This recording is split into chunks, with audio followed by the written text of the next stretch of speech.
Hey guys, I'm not sure if you've heard, but the CDC issued an end to the new sail order. It's a conditional sail order.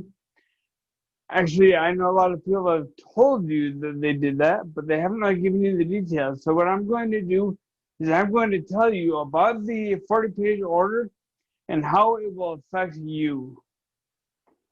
I'm Justin Summer with Sunny Travels. At Sunny Travels, we give you tips, information, and stories about world traveling. Before we get going, why don't you take a minute to like this video and subscribe to our channel. The CDC's pronouncement is called a Framework for Conditional Sailing, so I'm going to be calling it the framework quite a bit. Let's get into it. The new CDC order is 40 pages long. Pare that down to even more to just essential information of how it affects you. The main thing that was a stark change is its ability to have flexibility. So instead of having a blanket rule, which is very common in American regulation, they have a very flexible set of rules that can change with the changing conditions, with each cruise line, and with each cruise ship. So instead of having deadlines for cruise lines to meet this by that date, they allow different phases for different cruise lines at different times based on the need of the cruise line. The phases of the framework are the following. First of all, they have to have laboratories and plans in place. Secondly, there'll be simulated voyages, which I'll describe and you probably heard a little bit about. The third part is a certification process, which I won't detail too much because you're not cruise lines. And the fourth one is the return to restricted passenger voyages, which I'll detail a bit because it'll affect you the most. The first requirement is they need a shoreside laboratory, especially for crew. The order is especially strict about crew COVID safety. The second part of laboratories is they need an onboard lab for symptomatic passengers. And the third part about the laboratories is they need to have constant and continuous communication with the CDC and other governmental authorities to kind of keep tabs. On the planning side of things, they need to have evac plans for hospitals, and they also need an agreement with each port for housing for possible quarantine. And the third part they need is an agreement with every port for the maximum number of cruise ships so they don't overwhelm the port's resources if there is a COVID emergency. Once they have labs and plans in place, the cruise lines will conduct simulated voyages. Simulated voyages will be first with crew only. Secondly, they'll be with select passengers, and they'll run through a variety of scenarios. So it's not going to be a full-blown cruise, but they're going to go through embarkation and check-in at the terminals and on the ship. Also, the disembarkation process. They'll go through onboard activities, including dining and entertainment. They'll run through private island excursions, if anything at all. They'll go through their passenger evaluation procedures. They'll go through the process of how to transfer sick passengers or crew from their rooms to the isolation cabins. More on that later.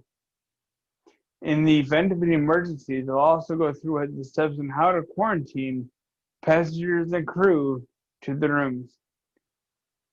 And in the general tone of flexibility, it's the other steps as indicated by the CDC. They left the door open for them to say more stuff. After they conduct simulated voyages, the CDC can certify the cruise line and cruise ships. But that's a whole process that you don't have to worry about. Once they're certified, restricted voyages can commence. These are the standards for restricted passenger voyages, which is what you will likely take. The first rule is you cannot take voyages in excess of 7 days. The CDC said they might lengthen or shorten that as they feel. They will conduct a lab testing of all passengers and crew on the day of embarkation with the results available before you get on the ship. And obviously, if you have COVID, you're not getting on the ship. They will also have a lab testing on your day of disembarkation, and the results will be available for you before you go to your final destination. So get off the ship, probably go to an area where they give you the results. And if you don't have COVID, you can go home. If you do have COVID, they'll let you know.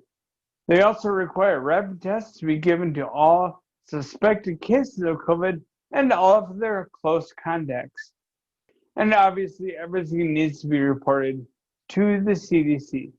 They also need to maintain standards for hand hygiene, masks, and social distancing. Duh. They also need to modify their entertainment venues and dining venues for social distancing. So that's going to mean the stickers on the floor that you see everywhere, and probably some X'd off tables or chairs.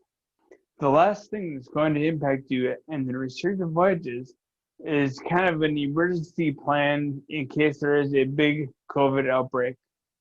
If there are COVID cases on board that are greater than the CDC's threshold, they will give orders for the ship to go into its emergency COVID procedures.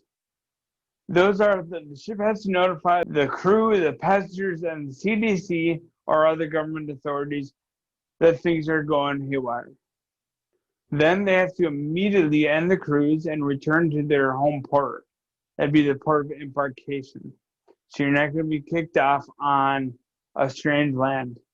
Then they are supposed to immediately isolate the sick into their own cabins and quarantine everyone else. That's why during the simulated voyages they go into quarantine, because they're not going to quarantine you like they did in the Diamond Princess for like days and days and days. They're going to quarantine you just for the one day to get back to the home port, to get you off the ship and safe. Because they learn. Then they're going to disembark everyone. Okay, that's as quick as I could make the 40-page framework. I hope it was enough to help you decide whether or not you want to take one of these restricted voyages. Thanks a ton, and again, please subscribe. I'm Justin Tunmore with Sunny Travels. Thanks for watching.